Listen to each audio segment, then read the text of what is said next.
and welcome back to day two. It's Erika Warfield here with me over here. She's our LinkedIn sales and growth strategist, and I'm Olivia, your savvy social pro, giving you 15 minutes of wisdom in this moment.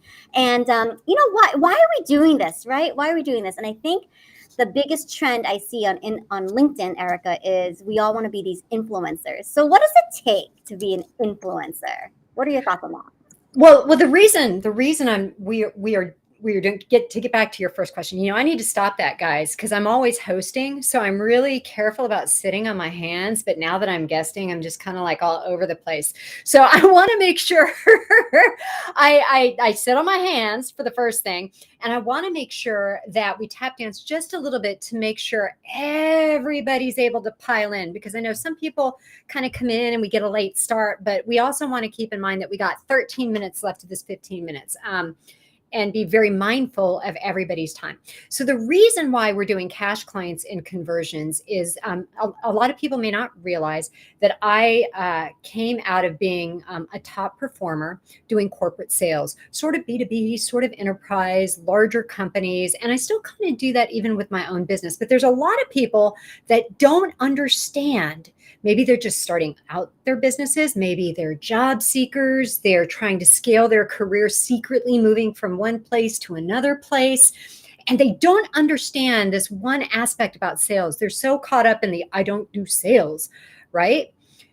But you got to know this. But because there's an inbound strategy and there's an outbound strategy. And it doesn't matter if you're in sales. This is all about targeting. If you're in sales, knowing that difference and how they play nice together in the sandbox, if you've got the right strategies, is huge. If you're a job seeker, or if you're scaling a career, or if whatever it is, you just want to beat the next guy sitting next to you in the cube in sales, you got to know this stuff. So that's why we're doing this as cash clients and conversions, because I want you to take control of your 2023, because 2022 was a hot mess, right? Not so much for me, but for a lot of people, it was a hot mess. So we want to get your 2023 in order. So to answer your question about what is the biggest mistake I see influencers make, wow, I need to be careful, because I myself don't consider myself an influencer at all. I have a lot of people who are truly, truly some of the greatest influencers who have allowed me into their networks. And the thing that I see them do correctly is they don't consider themselves, they didn't pursue being an influencer. When you talk to them, they were like, not in a million years did I think I would have 100,000. Did I think I'd have 800,000? Did I think I'd have... That's the first thing. There's this true humility that they didn't start out seeking to become an influencer. So everything they did was not about themselves. It was about providing benefit to other people, recognizing people allowed them into their network, not I have X many followers. And so I think that's where a true influencer, a humble servant leader of an influencer, gets it immaculately right. I think the mistake is pursuing it for the sake of pursuing it. It's almost like those people who want to go into acting, but not for the craft. They go into acting because they want to be famous. They want to walk a red carpet. They want to, do things like that, which is totally the wrong reason to do it. I think there are some people who may be influencers that maybe focus more on inbound and maybe don't do any outbound. And that may work for them. And it certainly works once you get to a certain point. But if you're just starting out, you absolutely need to have an inbound and an outbound strategy. That's a big sis tip right there for you. So it's a write down or write that down. You need an inbound and an outbound strategy. All right. So let's talk about, you had some questions about what is inbound. And guys, know this too. We will be touching on outbound strategies. We're doing this for 7 days. We're on day 2. So trust me when I say we are going to start breaking down some outbound strategies. And I'm not talking about that canned spam stuff going in the DMs. This is, we will really kind of break this down. And if Olivia, if you could drop this in the comments while I'm blabbering away.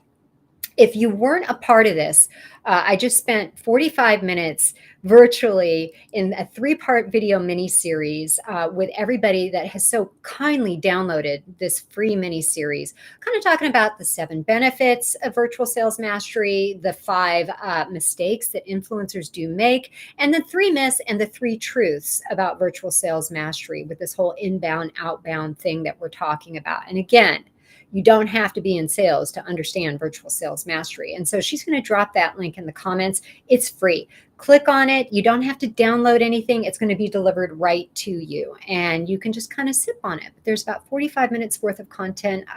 So you can kind of get an idea and a foundation for all of this. With that said, what were some of your, questions about inbound strategy for those who may not know? Yes, Daryl Perry, we all do sales. I see you there.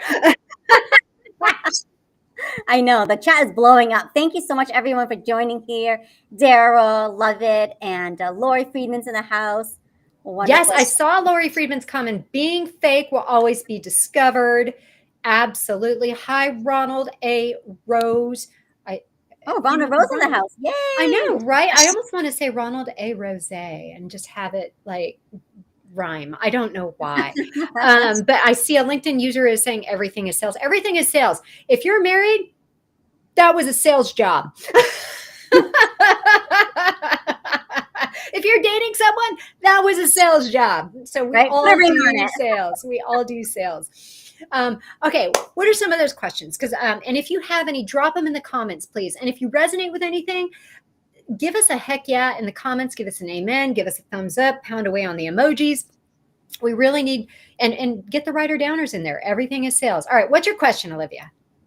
All right, so I hear drop the link here. It's on the screen. So take a screenshot of this. It's right here for you, and it'll be in the chat as well. And so please continue in the chat. What are your burning questions about inbound today?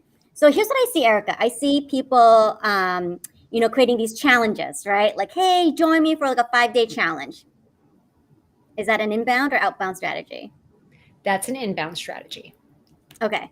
Then sometimes I'll see people like, okay, like, hey, I've got a great white paper or a case study or like some fantastic download for you. Inbound. What about? It depends on where they're doing it. If we're talking, these are posts.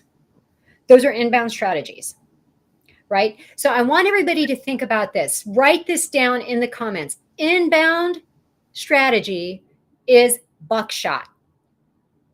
You are scattering a message far and wide, and you may not hit your avatar. You might, and you might not. So give me some examples, and we'll talk about, is it inbound? Okay, so the other thing I see is, I'm going to have this massive event, like virtual event, inviting all these people together. Where are you doing it at? Online. Like on LinkedIn? Virtual event. No, this will be like an online summit, 2-day, 3-day weekend event. Okay, that is a really good example. That is a really good example. Let's hit on this kind of an inbound strategy. It is an inbound strategy. So far, everything you've given me is an inbound strategy. Okay. Now, people don't understand, and I do a little bit of coaching on this in a coaching masterclass that we're going to be doing together, just a wee bit, because I do know a wee bit about this. Even what we're doing right now is kind of an inbound strategy. Podcasts are an inbound strategy. Anything that you're putting out online, without sniper targeting somebody, that is an inbound strategy. So if I go and I speak either like at a TEDx talk, or if I speak on somebody else's stage, or if I speak at a virtual event, and I've done that. I have spoken at a virtual event. And guys, if you speak at a virtual event, that is an inbound strategy. But here's what's cool about that inbound strategy. People are coming to hear you speak. And because they're coming to hear you speak, you give your pitch at the end of that speech, and you could end up with 40 people signing up. Whatever it might be, you may have a free offer. There's 3 different models for speaking events a lot of people don't know about, but it might be a free offer that you're giving. It might be like a consulting time, And so let's say you're speaking in front of 800 people, still inbound, right? I'm not targeting The only thing I targeted was, does this event fit my avatar? That's the only thing I've targeted. I get on that stage, or I get on a virtual stage, and I might only get 2 minutes to talk. Do you have your services or whatever it is that you're wanting to offer? Maybe you're a coach, whatever it is. Can you spit it out in 2 minutes and then give your call to action? That's still an inbound strategy. So, all of that is inbound. Do we have any questions? Are cold calls versus warm calls? Actually, there was Outbound a is question purely cold. earlier. Let me read out this question. It came out earlier. Something about conversion I thought was interesting here too. So, what, according to you, is the best conversion rate? So, What? conversion, Nukat, if you can expand upon that, maybe. Well, that is a very open-ended question. And we're at 7:12, I see. So I want to rifle through these really, really quick. Yes, it is Joseph Gonzalez. 2 minutes is enough to capture prospective clients. For Mr. Gautam, what, according to you, is the best conversion rate? There are many different conversion rates. I will say this in a nutshell. If I were speaking at an event like I just described, right, and there's 800 people, if I had 10% sign up for whatever it was that I was pitching, that's a good conversion rate. If I am in sales, okay, so I want to try to bring this back to other people, but this conversion rate thing, if I am in sales and I have a product and I know that when I do my sales calls that, and let's say I do 10 of them, and I have 3 people say, yes, I'll buy, that's a good conversion rate, right? If I am trying to book sales calls and I give out 10 invites, or conversely, if I approach 10 recruiters or I approach 10 CEOs, if I'm a job seeker and I get 5 of them to allow me to schedule time, or 3 of them allow me to schedule time, that's a good conversion rate, right? And you won't start out there. You might start out, my God, if you're breathing, you could get 10%. I mean, that's just the stats. If you're breathing, you should be able to do that. So I want to go back. But how do people get them there? What strategy is that? I'm not quite sure what that's referring to. Outbound is purely cold or warm calling. I actually teach on how to make outbound warm. Outbound is not always cold, and that is what got me and still continues to get me in front of 50 solid decision makers. And notice I said decision makers. It doesn't necessarily mean you are a salesperson. This could apply to job seekers. This could apply to somebody upscaling their career. I don't know if you want to be in front of 50. I wanted to be in front of 50. You may only want to be in front of 10. So imagine how that could work for you. But I actually coach on how do you turn a cold call, how do you make it warm almost immediately. So that is something I do train on. I would say your cold calls, your outbound is more of your sniper fire, though, your targeting. And I do teach on targeting tips as well. Okay, I always refer to it as spears versus, I just missed that one. It was something regarding spears, and the chat's coming in so fast. So I know, spears versus yeah. nets. Yes, that's exactly it. I refer to it as buckshot versus sniper fire. But yes, fishing with a spear versus fishing with a net. Exact same thing. I'm from Texas, Daryl. I'm sorry. We're going to bring it back to the gun range. There it is. Oh my God. Oh my God. Inbound and outbound is the same as cold leads and warm leads. It kind of depends. With inbound, they are a little bit warmer, depending on how it's done. Absolutely. But again, I train on how to make an outbound more of a warm lead, so it's not as heinous. And I do think people who don't consider themselves in sales could really benefit from something like that. We are at 7:15. We promised 15 minutes. So everybody in the chat, if you want us to continue, we are absolutely going to continue because there's a lot of questions here. I do want to get them answered. But if you need to bounce, we understand that you need to bounce. So what I'm going to do, I've been referring to what it is that I coach on with inbound and outbound strategy, because if you don't have an inbound approach, your outbound is going to suffer. The two work hand in hand. And that is kind of what I train on.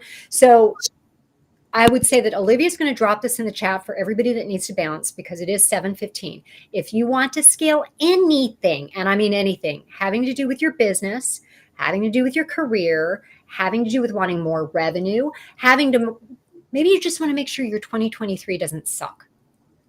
You know, if you need more sales, if you want a different job, check this link out. This is the exact strategy I use to get in front of those decision makers. It is the Cash Clients and Conversions 12-week group masterclass. And Olivia's going to drop that link. Chat freeze, everybody chat freeze. She's going to drop that link. Click on that link. And if you want the 3-part video mini-series, that's free. She's going to drop that link as well. Click on both of them. Make sure it opens up in another tab in your browser window, and be sure to check that out. You don't have to download a thing on that mini series. It will be delivered to you instantly. Just click the link and give your information. All right. Did you get that done, Olivia? I did. On the screen, all right. In the chat. Yes, ma'am. All right. If you're still here, we're going to take questions. What's my next question? Well, Daryl has been piping here in the corner about automation versus manual. Can you touch upon that a little bit? Yes. Yes. And there's going to be some people that disagree with me. And I'm going to slow down now that we've gotten our 15 minutes in, because I know I'm talking a mile a minute and it's like a sip out of a fire hydrant. I am actually against automation. I think why everybody, I'm so sorry, the sun's going down and it's getting darker in my room. I think why everybody says, I don't like sales, I'm not in sales, when we're all in sales, it doesn't matter what your title is, even CEOs are in sales, is because of the very poor example we're seeing as an outbound approach in the DMs on LinkedIn. It's really bad. And that is all automated. And I'm really against automated. And it's also against your LinkedIn user agreement to do automated. I think at most, if somebody were to do automation, it should be the connection request only, at most. Everything else should be manual. Everything else should be personal. I don't even do automated connection requests. And I think this is why the approach that I teach on Outbound makes people shine so much brighter because of the BS that's going on in the DMs. You don't get in front of 50 solid decision makers every single month unless you know what you're doing in terms of an outbound approach. And the blessings of God and the favor of God. I have to give him credit because it's not all me. But I will say that it is so much easier to shine on LinkedIn. You know, everybody talks about 840 million people on LinkedIn. Well, only half of them are active. Let's be real. And then of that half, 70 million or so are the decision makers. And there's another 100 million that are sort of like the right-hand man person of that decision maker. So you're only dealing with maybe 200 million. And only 1% of us are doing it right, marrying that inbound of what goes on with the posting and our profiles and all of that stuff, and then the outbound. So I hope I answered that question of automated. That was very, very in-depth, but I know there's a lot of people here that don't understand how a salesperson thinks about that. And it's all stuff that you can take and apply to what it is that you're doing. Do we have another question? Did I lose Olivia? Where did she go? I'm still here. Okay, So Olivia, I want you to take it away for just a second. I'm going to go adjust my lighting. I'll be right back. Okay. Okay, it's just Olivia now. I love this, and I think that, you know, so many of us are constantly creating this need that we gotta like produce all the time, right? Like pushing out content, creating and inviting interest, etc. But that's only one half of the equation, what Erika is saying. And I'm so blessed to have worked with her even prior to this live stream. She and I have been working very diligently together. I'm learning so many things from her, and the class hasn't even started yet. So I am truly, truly like just amazed by what she has to share, and she has to share with all of you. I mean, she's taking time away each evening to share this information with you, and you are too. So you are actually spending time with us. So we truly, truly value that. Our 15 minutes up, but so many of you are still here. And I will have to say, like, just some minor tweaks to whatever it is that you're doing can make a world of difference. And that's what Erika has shown me lately. And she's back. Look at that. Look. He's shining the light. I know, it made my dark circles go away. It made, and you know what, guys? I use a lot of my radio, TV, and film background. Many of you don't know that. I did have a background in radio, TV, film, and I do incorporate a lot of that in what I'm doing with this 12-week mastery course. You know, so I'm seeing a lot of you do video challenges and things of that nature, and that is stuff that I do cover. So just a thought, you know, to improve on some of the inbound that you're doing right now. All right, I'm seeing this, and I think this populates in reverse. This is so different from StreamYard, guys. I am learning so much just kind of looking at this. And I want to thank Lori Friedman and Joseph Gonzalez and Daryl Perry. And the more direct a method usually means a higher conversion rate, in my opinion. It absolutely is. It absolutely gets you a higher conversion rate. And it's also the authenticity factor and how we present and the sincerity of the approach. And that's why that canned stuff, it's so easy to rise above it, folks. It is so easy to rise above it and get attention. And I've actually had CEOs say, oh my gosh, nobody has ever. I shared this in one of the 3-part videos that I sent out. And it was probably one of the greatest blessings and praise reports. I actually had a former CMO of Ford, not a dealership, Ford, America, say, I have never had anybody do that. Thank you so much for the way you've reached out to me. And I want you to know, and this was so sweet. He was older than me, so he got away with saying this. I want you to know, young lady, I'm 52, guys. I want you to know, young lady, I have hired people from Wharton, the University of Chicago, Harvard, Princeton, all of the Ivy League schools, and none of them held a candle in the way you approached me. Wow. Amazing, Erika. I cried when I got off my meeting with him. So that's the kind of stuff that I would like to impart to you all, because I think everybody needs to know that kind of approach. And I never in a million years would have thought somebody at such a high level of such an international company would ever say anything like that to me. I had one gentleman who has been on LinkedIn since number 10,000. We're at 800 million, 840 million. And he was like, I was number 10,000. I have never seen anybody do this. He was like, I need to talk to you. So it is so easy. It is so easy to rise above how people think LinkedIn should be used to get the interview, to get the sales call, to get just the win-win relationship going. So I hope I'm really in sync with Daryl Perry on that. I loved what he had to say about that. Outbound warm is by connecting with them and giving them 3 things before you ask for one. So when you ask for the one prior to your research and share, you know what, Denise, I agree. I have been saying that. I'm so in agreement. I when I hear people say LinkedIn is give to get, I totally disagree. I think if you go into LinkedIn with the attitude of a get, you'll never get. LinkedIn is give to give to give to give to give to give to give to give, and then give some more. You will eventually get the get. But if you ever have that feeling of the get, it's done. It's game over. It's absolutely game over. So I absolutely agree with you, Denise. Ronald Rose, I don't know what you're saying. I don't know if Olivia and I are fine in what we're saying, or if we are fine in our glowy appearance, or if we're fine with the lighting. I think that was when we were inviting them whether they need to stay or leave, and he was like, "Oh, oh, that's it. We're fine. You've got the time. All right, Ronald." So, Ronald, thank you for that. And just before we He's head still off, all right. so just before we wrap this up, Erika, and head off, and could you just touch upon about why it's so easy to stay inbound? Like what, why do we get stuck there?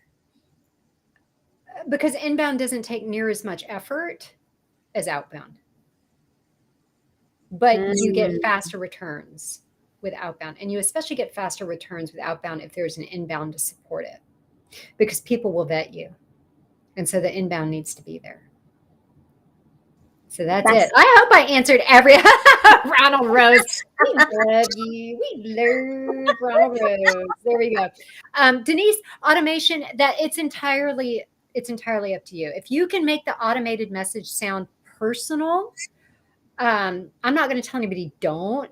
It does go against our LinkedIn user agreements. It's a good way to end up, with a bunch of check marks and, getting your profile pulled for a little bit.